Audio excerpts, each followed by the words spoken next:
በስመ አብ ወወልድ ወመንፈስ ቅዱስ አሃዱ አምላክ አሜን። ይሁዳ ሲባል በአይምሯችን የሚመጣው የመጀመሪያው ምስል ክህደት፣ 30 ብርና የጨለማ ጉዞ ሲሆን ነገር ግን ከዚህ ስም በስተጀርባ የተሰወረውን ታላቅ የምስጋና ምስጢርና ስለ አስቆሮቱ ይሁዳ በምስጋና ተጠርቶ በማጉረምረም የጠፋውን አሳዛኝ ጉዞ በዚህ በሰሙነ ሕማማት እንቃኛለን። በመጽሐፍ ቅዱስ የታሪክ ገጾች ውስጥ ይሁዳ የሚለው ስም ትርጉሙ ምስጋና ወይም አመስጋኝ ማለት ሲሆን ለዚህ ስም መገኛ የሆነችው በብሉይ ኪዳን ዘመን የላባ ታላቅ ልጅ የራሔል እህት እንዲሁም ያዕቆብ ወይም የእስራኤል የመጀመሪያ ሚስት የ12ቱ ነገደ እስራኤል እናት የሆነችው ልያ ስትሆን አራተኛ ልጇን ስትወልድና ስትታቀፍ የልቧ ደስታ በቃላት ሊገለጥላት ስላልቻለ አሁን እግዚአብሔርን አመሰግናለሁ ስትል በታላቅ ዝማሬ ስሙን ይሁዳ አለችው። ትርጉሙም የእግዚአብሔር ምስጋና የሚገለጥበት የምስጋና ነገድ፣ የነገስታት ወገን ማለት ነው።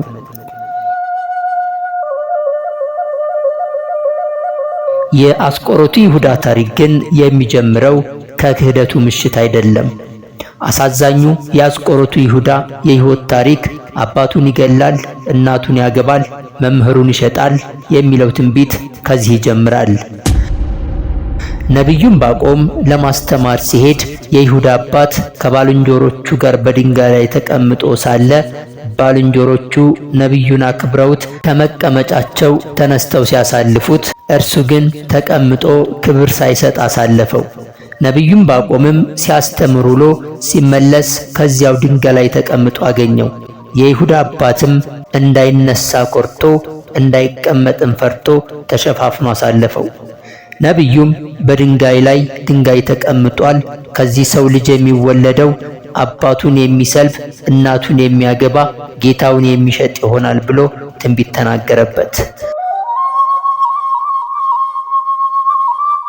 ከዚያም የይሁዳ አባት ከቤቱ ገብቶ ለሚስቱ በግድ ካልተነሳህልኝ ብሎ እንዲህ አለኝ ብሎ ነገራት።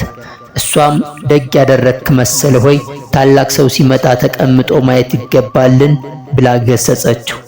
ከዚህ በኋላ የነብዩ ቃል እንዳይፈጸምና ምንጣፍ ለይተን እንደር መገናኘቱንም እንተው ብለው ሁለቱ ባልና ሚስቶች ተማክረው ሲኖሩ አንድ ቀን ፈቃደ ሥጋ አሸንፏቸው ሲገናኙ ሴት ከሆነች ከኛ አትወጣም፣ ወንድ ከሆነ ሳይቀድመን እንቀድመዋለን ብለው ተገናኙ።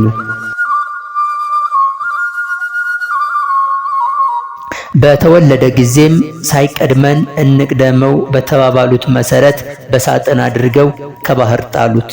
ነገር ግን ሞት አልቀደመውም ነበር። ማዕበሉ ወስዶ አስቆሮት ወደምትባል ደሴት አደረሰው። በዚያም የደሴቲቱ ንግሥት አግኝታ አሳደገችው። ስሙንም የአስቆሮቱ ይሁዳ ብላ ጠራችው። ይሁዳ ያደገበት ሀገርና የእናት አባቱ ሀገር ጠበኞች ነበሩ። ይሁዳ ካደገ በኋላ ያደገበት ሀገር ሰዎች በአባትና እናቱ ሀገር ላይ በጦርነት ሲዘምቱ እርሱም አብሮ ዘምቶ ነበርና አባቱን ከጦር ሜዳ አግኝቶ ገደለው፣ ሰለበውም። እናቱንም ማርኮ ይዞ አግብቶ ሚስቱ አደረጋት፣ በግብርም አወቃት። አንድ ቀን ሲጫወቱ የዚህ ሀገር ሰዎች ዘመድ ዘመድ አይሉም አለችው።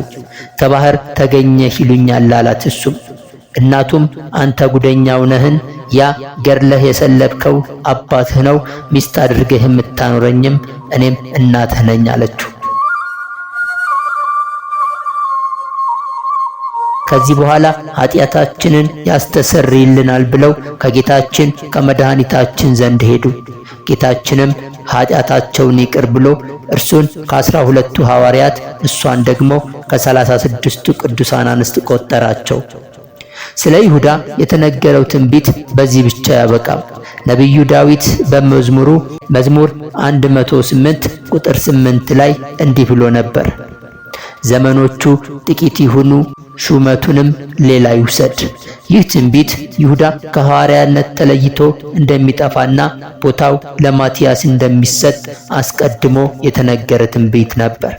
ዳሩ ግን ትንቢት እንደተነገረበት በፍቅረ ነዋይ ተስቦ በመጨረሻም አምላኩን ኢየሱስ ክርስቶስን በ30 ብር አሳልፎ ለአይሁድ ሸጠው።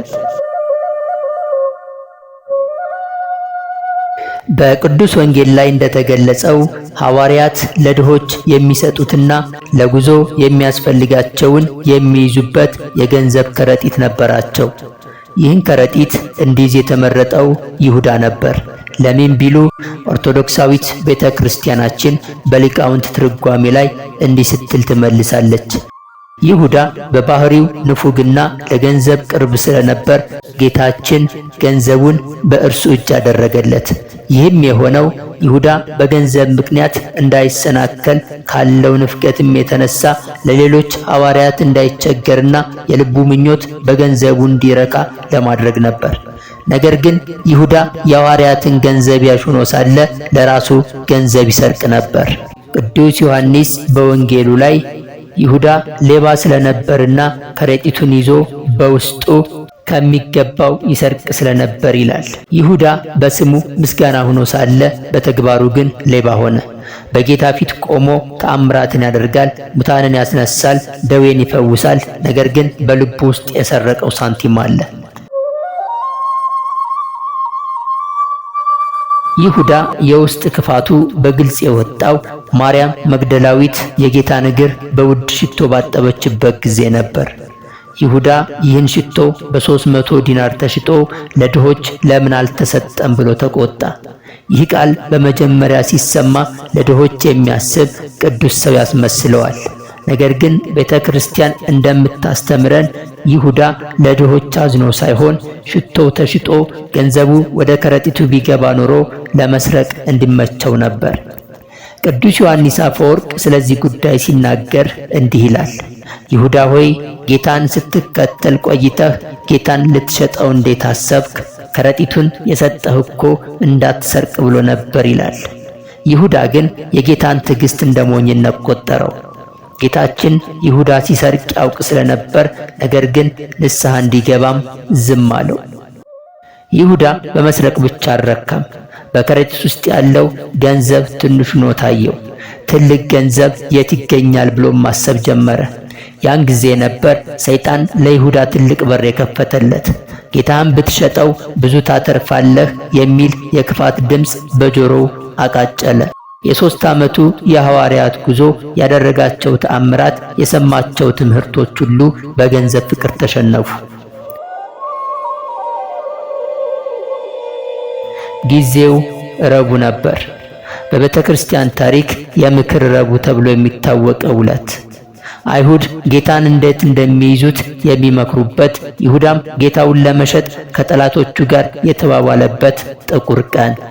ጸሐፍት ፈሪሳውያን በሕዝቡ ፊት ጌታን ለመያዝ ፈሩ።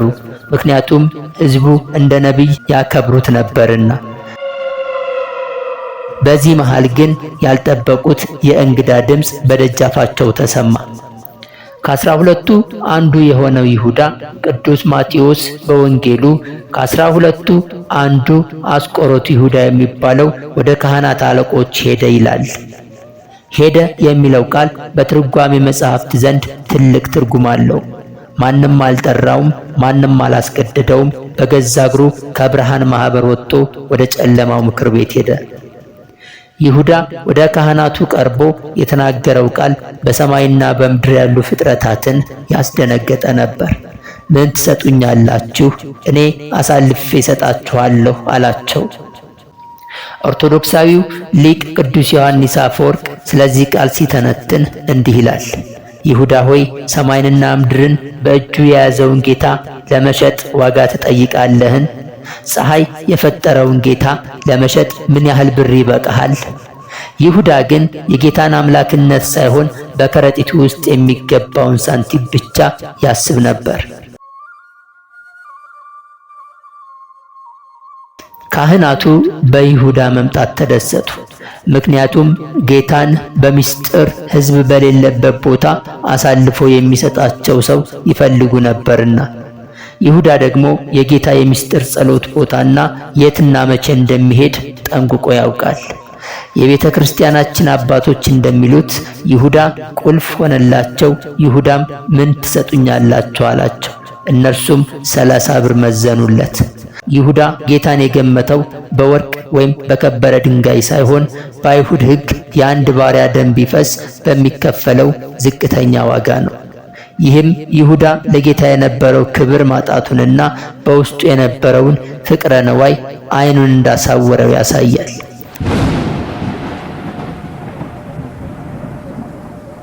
ውሉ ተጠናቀቀ። ይሁዳ ብሩን ተቀብሎም ወጣ። ነገር ግን ያ ብር ለእርሱ በረከት ሳይሆን የሞት መርዶ ነበር። ቅዱስ ያሬድ በጾመ ድጓው እንደሚነግረን ይሁዳ ያንን ብር ሲቀበል ነፍሱን ለሰይጣን አሳልፎ ሰጠ።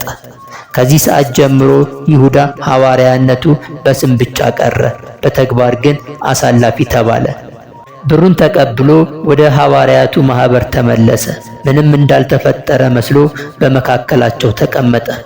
የጌታንም ፊት እያየ የጌታንም ቃል እየሰማ በልቡ ግን የ30ውን ብር ድምፅ ያዳምጥ ነበር። ይህ የምክር ረቡዕ ታሪክ ለእኛ ትልቅ ትምህርት ነው። በቤተ ክርስቲያን ውስጥ ሆነን ከጠላቶቿ ጋር የምንመካከር በስም ደቀ መዝሙር፣ በግብር ግን አሳላፊ እንዳንሆን ያስጠነቅቀናል። 30 የብር ሳንቲሞች በታሪክ ውስጥ ከእነዚህ ሳንቲሞች በላይ የከበደና የረከሰ ዋጋ የለም። ይሁዳ ጌታውን ለመሸጥ የተስማማበት ይህ ቁጥር ዝም ብሎ የመጣ አጋጣሚ አይደለም። በስተጀርባው ጥልቅ የሆነ ምስጢር፣ ጥንታዊና ትንቢትና የሰው ልጅ የውድቀት ልክ ተቀምጦበታል።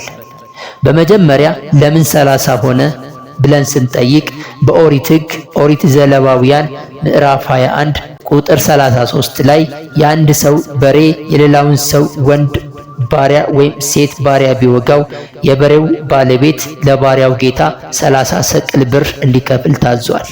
ልብ በሉ፣ ይሁዳና የካህናቱ አለቆች ጌታችንን የገመቱት በባሪያ ዋጋ ነበር። የሰማይና የምድር ፈጣሪ የጌቶች ጌታ የሆነው ክርስቶስ በእነርሱ ዘንድ ዋጋው እንደ አንድ ተራ ባሪያ ሆነ። ይህ የክፋታቸው ጥግና የትዕቢታቸው መግለጫ ነበር። ሁለተኛው ደግሞ ይህ የትንቢት ፍጻሜ ነበር። ከጌታ ልደት 500 ዓመታት በፊት ነቢዩ ዘካርያስ እንዲህ ብሎ ተናግሮ ነበር። ደመወዜን ስጡኝ አሉኝ፣ እነርሱም ደመወዜ 30 ብር አድርገው መዘኑልኝ ይላል። እግዚአብሔር በነቢዩ ላይ አድሮ ዋጋዬ ስንት ነው ብሎ ሲጠይቅ አይሁድ 30 ብር ነው አሉት። ይሁዳም ያንን ጥንታዊ የንቀት ዋጋ በሐዲስ ኪዳን ደገመው። ጌታችን ይህንን አስቀድሞ ያውቅ ስለነበር፣ ነገር ግን ትንቢቱ ይፈጸም ዘንድ የሰውን ልጅም ክፋት ልክ ያውቅ ዘንድ ዝም አለ። በኦርቶዶክሳዊት ትርጓሜ አስተምህሮ እነዚህ 30 ብሮች የደም ዋጋ ተብለው ይጠራሉ። ይሁዳ ብሩን ሲቀበል በከረጢቱ ውስጥ የገባው ብር ሳይሆን ሞት ነበር። ቅዱስ ኤፍሬም ሶርያዊው እንዲህ ይላል፣ ይሁዳ ሆይ 30ውን ብር ስትቀበል 30ውን የእርግማን ደጅ ከፈትክ ይላል። ይህ ብር ይሁዳን ባለጸጋ አላደረገውም፣ ይልቁንም ሰላሙን ነጠቀው። በቤተ ክርስቲያናችን አስተምህሮ ፍቅረ ነዋይ ወይም የገንዘብ ፍቅር ሰውን ከአምላኩ ብቻ ሳይሆን ከማንነቱም ይለየዋል። ሌላው የሚገርመው ምስጢር ጌታችን በ30 ብር ተሽጦ እኛን ከዘላለም የኃጢአት ባርነት ነፃ ማውጣቱ ነው። እርሱ የባሪያ ዋጋ ተከፈለበት፣ እኛ ግን የልጅነት ክብር አገኘን። ይሁዳ ብሩን ሲቆጥር፣ ጌታችን ደግሞ ለኛ የሚፈሰውን ደሙን ይቆጥር ነበር። በሊቃውንቱ አገላለጽ ይሁዳ ጌታን ሸጠው፣ ጌታ ግን ራሱን ለኛ ሰጠን። የመሸጡ ምስጢር የኛን መዋጀት ሆነ። 30ውን ብር የክህደት ማህተም ሆነ። አሁን ይሁዳ ብሩን ይዟል። ካህናቱም ጭፍሮቻቸውን አዘጋጅተዋል። ቀጥሎ የሚመጣው ግን ይሁዳ ያልጠበቀው የጌታችን ታላቅ የፍቅር መግለጫ የሆነው የመጨረሻ ውራት ነበር፣ ጸሎተ ሐሙስ። ይህ ምሽት በሰው ልጅ ታሪክ ውስጥ ትልቁ ምስጢር የተገለጠበት ነው። ጌታችን ሥጋውንና ደሙን ለሐዋርያት የሰጠበት ሰማያዊ ማዕድ የተዘረጋበት ምሽት ሲሆን ነገር ግን በዚያ ቅዱስ ማዕድ ላይ የጨለማው መልእክተኛ ይሁዳም ተቀምጦ ነበር። በኪሱ ውስጥ 30 ብር አለ፣ በልቡ ውስጥ ደግሞ የክህደት እሳት ይነዳል። የመጀመሪያው ድንቅ ተግባር ተጀመረ። ጌታችን መድኃኒታችን ኢየሱስ ክርስቶስ ተነስቶ የደቀ መዛሙርቱን እግር ማጠብ ጀመረ። የዓለሙ ፈጣሪ በባሪያ አምሳል ተንበርክኮ የሥጋ ፍጥረታቱን እግር ሲያጥብ ተራው ለይሁዳ ደረሰ። ኦርቶዶክሳዊት ቤተ ክርስቲያን በዚህ ትርጓሜ ላይ እንዲህ ትናገራለች። የፈጣሪ እጆች የከዳተኛውን እግር አጠቡ። ይሁዳ ግን በዚያ ሰዓት እንኳ ልቡ አራራም ነበር። ጌታችን የይሁዳን እግር ሲያጥብ በእንባው እግሩን እያራሰ ይሁዳ ሆይ ተመለስ የሚል የዝምታ ጥሪ እያቀረበለን ነበር። ጌታችን የይሁዳን እግር ያጠበው ለሁለት ምክንያት ነበር። አንደኛው ይሁዳ እግሬን አላጠበልኝም አድሎ አደረገብኝ ብሎ ሰበብ እንዳያገኝ ሲሆን፣ ሁለተኛው ደግሞ በዝቅተኝነትና በትህትና የይሁዳ የትዕቢት ልብ ለመስበር ነበር። ነገር ግን ይሁዳ ትህትናን ሳይሆን ጥፋትን መረጠ። ከዚያም ወደ ማዕዱ ተመለሱ። ጌታችን ከእናንተ አንዱ አሳልፎ ይሰጠኛል ሲል ምስጢሩን አወጣው። ሐዋርያትም ደነገጡ። እያንዳንዱም ጌታ ሆይ እኔ ሆንን እያሉ ይጠያየቁ ጀመር። ይሁዳ ግን መምህር ሆይ እኔ ሆንን ብሎ ሲጠይቅ ቃሉ ከልቡ ሳይሆን ከአንደበቱ ብቻ ነበር። ጌታችንም አንተ አልክ አለው። ይህ ቃል ለይሁዳ የመጨረሻ የማስጠንቀቂያ ደወል ነበር። ይሁዳ ያንን ቂጣ በተቀበለ ጊዜ ሰይጣን ሙሉ በሙሉ በልቡ ሰለጠነበት። የዮሐንስ ወንጌል ቂጣውን ከተቀበለ በኋላ ሰይጣን ገባበት ይላል። ይህ ማለት ይሁዳ ለንስሐ የነበረው በር ሙሉ በሙሉ ዘጋው ማለት ነው። ጌታችንም የምታደርገውን ቶሎ አድርግ አለው። ከዚያም ይሁዳ ወጣ። ቅዱስ ዮሐንስ ሌሊት ነበር ይላል። ይህ ቃል በወቅቱ የነበረውን ሰዓት ብቻ ሳይሆን በይሁዳ ነፍስ ውስጥ የነገሰውን የዘላለም ጨለማ ይገልጻል። ከብርሃን ማዕድ ወጥቶ ወደ ዘላለም ጨለማ ሄደ። ከሐዋርያት ጉባኤ ተለይቶ ወደ ገዳዮች ጉባኤ ተቀላቀለ። ጌታችን በዚያ ሰዓት ያ ሰው ባልተወለደው ይሻለው ነበር ሲል የሐዘን ቃሉን ተናገረ። ይሁዳ ሄዶ ጭፍሮቹን አሰባሰበ። ጌታችን ደግሞ ወደ ጌቴሴማኔ ሄዶ ይጸልይ ነበር። የፍቅር ጌታ ለዓለሙ ድህነት ደሙን እንደ ላብ ሲያፈስ፣ ይሁዳ ግን ለጌታ ሞት መንገድ እየመራ መጣ። አሁን የቀረው አንድ ነገር ብቻ ነው፣ የክህደት መሳም።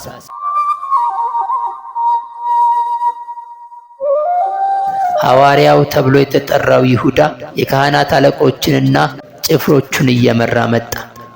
ጭፍሮቹ ጌታን አያውቁትም ነበር። ይሁዳ ግን ምልክት ሰጣቸው። እኔ ስሜ የምስመው እርሱ ነው፣ ያዙት አላቸው። መሳም በሰው ልጅ ባህል ውስጥ የፍቅር የናፍቆትና የትህትና መግለጫ ነው።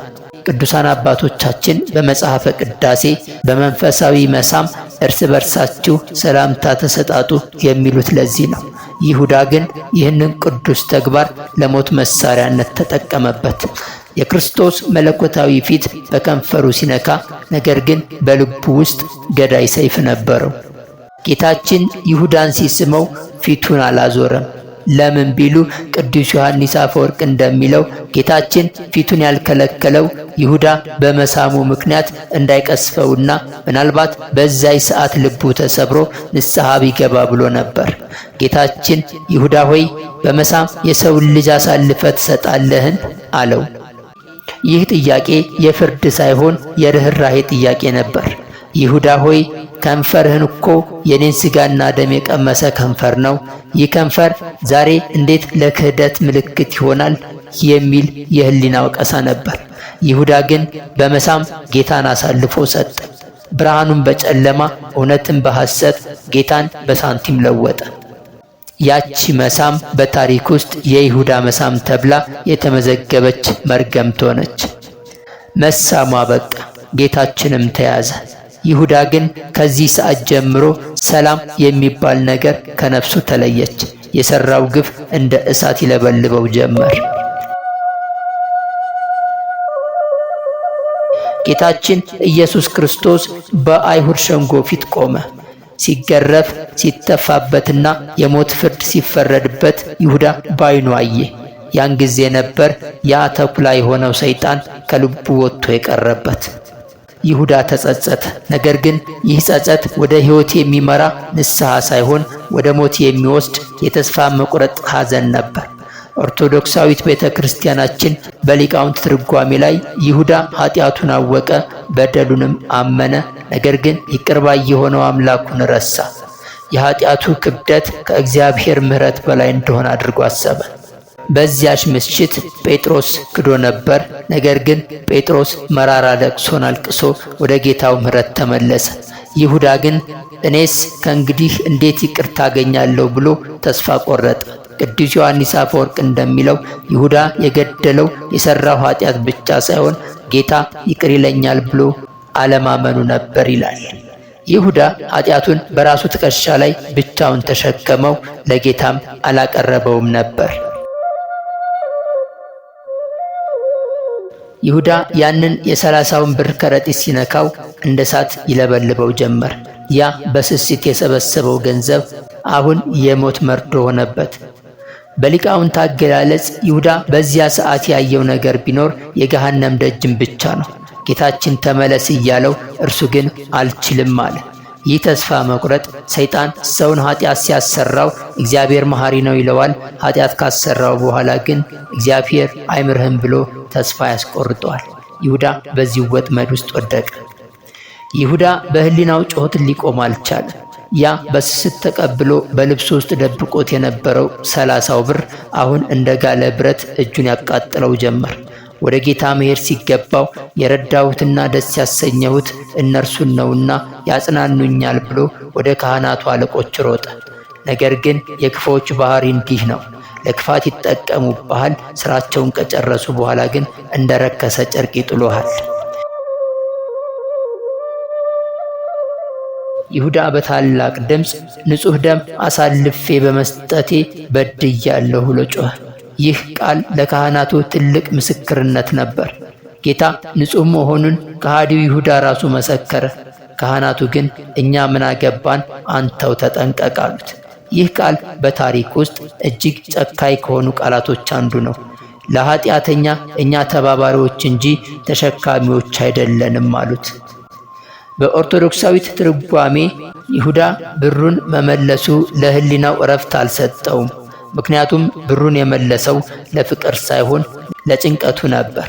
ካህናቱ ብሩን ተቀብለው ጌታን ቢለቁት ኖሮ ይሁዳ ምናልባት ይረጋጋ ነበር። ነገር ግን እነርሱ ብሩንም ንቀው ጌታንም ለሞት አሳልፈው ሰጡ። ይሁዳ ያንን ተስፋ ያደረገበትን ገንዘብ ባዶ መሆኑን ሲረዳ ብሩን በቤተ መቅደስ ውስጥ በትኖ ወጣ። ያ ብር የደም ዋጋ ተብሎ ተለየ። ካህናቱ የራሳቸውን ሕግ ጠቀሱ። የደም ዋጋ ስለሆነ ወደ መባ ሳጥን አይገባም አሉ። ጌታን ለመግደል ብር መስጠት ኃጢአት አልመሰላቸው። ያንን ብር ወደ መባ ሳጥን መክተት ግን ኃጢአት ሆኖ ታያቸው። ግብዝነት ማለት ይህ ነው። በመጨረሻም በዚያ ብር የሸክላ ሰሪ መሬት ገዙበት። ያ ስፍራ እስከ ዛሬ አኬልዳማ ወይም የደም መሬት ይባላል።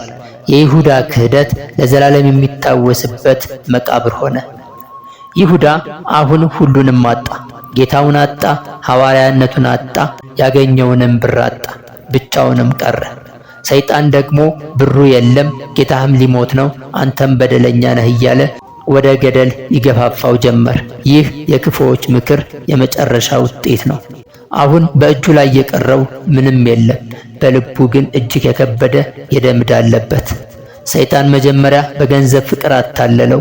አሁን ደግሞ ጌታህን ተፈርዶበታል፣ አንተም በደለኛ ነህ፣ ይቅርታም የለህም እያለ ወደ ጥፋት ገደል ይገፋፋውም ጀመር። ኦርቶዶክሳዊት ቤተ ክርስቲያናችን እንደምታስተምረን ይሁዳ ራሱን ለመስቀል የወሰነው በሰይጣን መሪነት ነው። ንስሐ ከመግባት ሞት ይሻልሃል የሚል የጥፋት ምክር ሰማ። በቅዱስ ወንጌል ላይ ሂዶም ታነቀ ይላል። ሊቃውንቱ እንደሚሉት ይሁዳ ራሱን ሲሰቅል ምድር ቅዱስ ሥጋውን ወይም የክርስቶስን ሥጋ ተሸክመዋለችና የከዳተኛውን ሥጋ አልቀበልም ብላ ገፋችው። ሰማይም የቅዱሳን መኖሪያ ነኝና እርሱን አልቀበልም አለች። በመሆኑም በአየር ላይ ተንጠልጥሎ ቀረ። ሐዋርያት ሥራ ላይ ምዕራፍ 1 ቁጥር 18 ላይ ቅዱስ ጴጥሮስ እንዲህ ይላል፣ በግንባሩም ተደፍቶ ከመካከሉ ተሰነጠቀ፣ አንጀቱም ሁሉ ወጣ። በትርጓሜ መጻሕፍት መሠረት ይሁዳ ራሱን ሰቅሎ ሳለ ሰይጣን ገመዱን ይበጥስበት ነበር። ይህም የሆነው ይሁዳ ተንጠልጥሎ ሲሰቃይ አይቶ ንስሐ እንዳይገባና በድንገት ወድቆ እንዲሞት ለማድረግ ነው። ይሁዳ ሆዱ ተሰንጥቆ አንጀቱ መውጣቱ በውስጡ የነበረው የክፋትና የንፍገት ውጤት መሆኑን ያሳያል። ያ የደም ዋጋ የሆነው 30 ብር የሸክላ መሬት ተገዛበት። ያ ስፍራም እስከዛሬ አኬልዳማ የደም መሬት ተብሎ ይጠራል። ይሁዳ በዚያ ስፍራ ተቀበረ።